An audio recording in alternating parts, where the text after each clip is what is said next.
La revue de presse avec donc Monsieur Samuel Etienne. Bonjour Samuel. Bonjour Monsieur Maxime, bonjour Anissa. Bonjour Samuel. Bonjour à tous. C'était il y a 10 ans, mais personne n'a oublié. Sud-Ouest, l'Union de Reims, la Nouvelle République, le journal de Saône-et-Loire, je ne vais pas énumérer tous les journaux, en région surtout, qui y consacrent leur une ce matin. C'était il y a 10 ans, le tsunami qui a ravagé le littoral de l'océan Indien. Le Parisien et Libération sont allés à la rencontre des rescapés français. Confession forte, vous le verrez, sur la manière dont ils se sont reconstruits. Triste anniversaire en Asie, des arcs-en-ciel en Algérie. C'est l'Humanité qui raconte ce mouvement né il y a quelques mois. Comment les jeunes ont commencé à repeindre les escaliers avec les couleurs les plus vives possibles. Je vous expliquerai pourquoi. Et puis sinon, j'ai une très bonne nouvelle. Le chômage peut baisser en France en 2015, ce sont les Échos qui le disent. Voilà qui ferait bien les affaires du président Hollande, dont le Figaro moque ce matin un optimisme que le journal juge totalement décalé. Et à propos d'Hollande, on reviendra un instant sur cette fameuse photo du Parisien dont vous parliez dans le journal de 8 heures. Le président et son chien, l'un des deux ne semble pas très à l'aise. Je vous dirai lequel.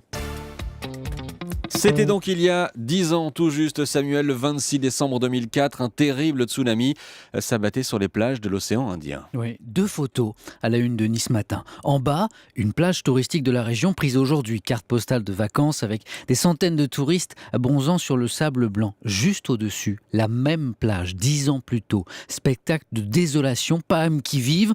On ne voit même plus le sable tant la plage est recouverte de débris fracassés. Le Parisien a rencontré Eric. Il y a 10 ans, il était en vacances avec son épouse sur une île de Thaïlande quand la vague est arrivée. Lui était au large sur un bateau, sa femme est restée à terre. Il a mis 6 mois à retrouver sa dépouille. Il raconte sa vie d'après, comment il a senti ce besoin irrépressible de revenir en Thaïlande, au moins 2 fois par an. Je ne me sentais pas bien en France, en décalage avec tout ce que j'ai vécu. Et c'est au cours de ces séjours qu'il a renoué avec l'amour, avec une Thaïlandaise qui est devenue sa seconde épouse. Flore maintenant, 36 ans. Libération raconte son histoire, elle aussi était en Thaïlande en vacances. Là-bas, elle a perdu 5 membres de sa famille. Son père, sa mère, sa sœur et ses 2 petits-neveux, 5 ans et 18 mois. Et elle aussi s'est reconstruite par l'amour. Après le drame, elle a eu son premier enfant, puis un deuxième, un troisième, et enfin le 4e, un garçon qu'elle a appelé Tao, parce qu'elle trouvait ça beau. Et puis après seulement, elle a cherché l'origine de son prénom, Tao. Stupéfaite, elle a découvert qu'en chinois, Tao, ça signifie grande vague. Incroyable. On reste à l'étranger un instant encore, Samuel. Vous nous emmenez en Algérie ce matin. Ouais, c'est l'Humanité qui rapporte cet étonnant phénomène depuis quelques mois, depuis l'été dernier. En fait, une frénésie créatrice s'est emparée des jeunes Algériens qui ont entrepris de repeindre de couleurs vives les lieux publics, surtout les escaliers. D'ailleurs, on parle là-bas de la révolution des escaliers. C'est une petite association qui a donné le coup d'envoi et tout le monde a suivi. Un ballon d'oxygène, écrit l'UMA, dans un pays où l'urbanisation anarchique, les carences des services publics et les déchets générés par la société de consommation ont défiguré les paysages. Allez voir sur le fil Twitter d'Europe 1, je mettrai tout à l'heure en ligne quelques-uns de ces escaliers joliment bariolés. Une bonne nouvelle en France maintenant. Ouais, quelle bonne nouvelle Maxime, le chômage peut baisser en 2015. Peut baisser. C'est le très sérieux quotidien économique Les Échos qui le dit. Alors pardon, que dit Dominique Seux des Échos? Que 3 facteurs permettent d'espérer. D'abord le contre-choc pétrolier, la baisse des cours du brut, et puis l'euro plus faible, c'est très bon pour nos exportations. Enfin, les politiques européennes de relance. Reste que, tempère Dominique Seux, il manque encore le déclic.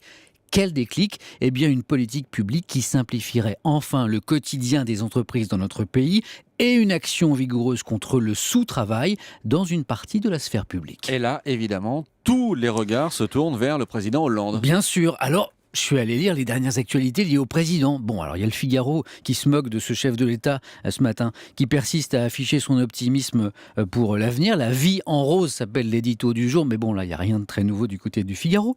En revanche, cette photo, ça, c'est nouveau. On en parlait dans le journal de 8 heures. Page 4 du Parisien, François Hollande a un chien. Mais oui. Un labrador de 2 mois et demi. Un labrador comme VGE, Mitterrand, Chirac, Sarkozy avant lui. Mais le meilleur, c'est pas l'info. C'est la photo. Je suis d'accord. Vous en parliez dans le kiosque tout à l'heure. Autant le chien a l'air à l'aise sur les tapis de l'Élysée, autant, tranquille. Voilà. Autant le maître, François Hollande, donc, a l'air embarrassé, les mains croisées dans le dos, regardant l'animal sur le mode « Tiens, j'ai un chien maintenant, qu'est-ce que je vais en faire?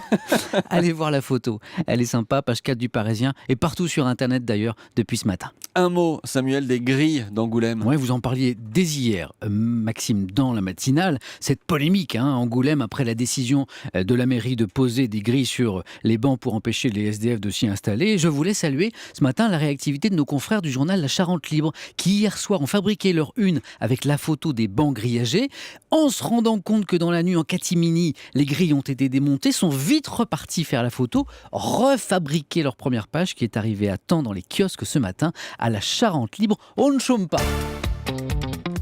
Un exercice difficile dans cette revue de presse. Ah oui, alors je vous explique. Ce matin, je feuillette le Figaro Magazine et paf, je tombe sur un article, que dis-je, un dossier 10 pages sur Europe 1. Et c'est pas tout, un dossier qui dit que des belles choses sur Europe 1, que les audiences montent, ces journalistes bossent, et puis la capacité de la radio à marier le sérieux et le sourire, Polony et Canteloup, Switek et Commandeur, tout ça. Et là je me dis, j'en dirais bien un mot, il est sympa cet article, mais ça risque de faire un peu pub, un peu auto-promo. Et là je me redis, parce que je me parle beaucoup à moi-même le matin surtout, Ça, ouais.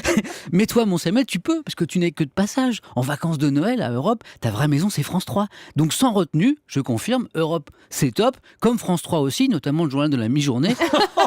Et là j'assume, c'est bien de l'auto-promo. Ah bah oui, je confirme, c'est de l'autopromo. On va vous le facturer, ça, Samuel. On va vous le facturer. Merci beaucoup. C'était la revue de presse de Samuel Etienne.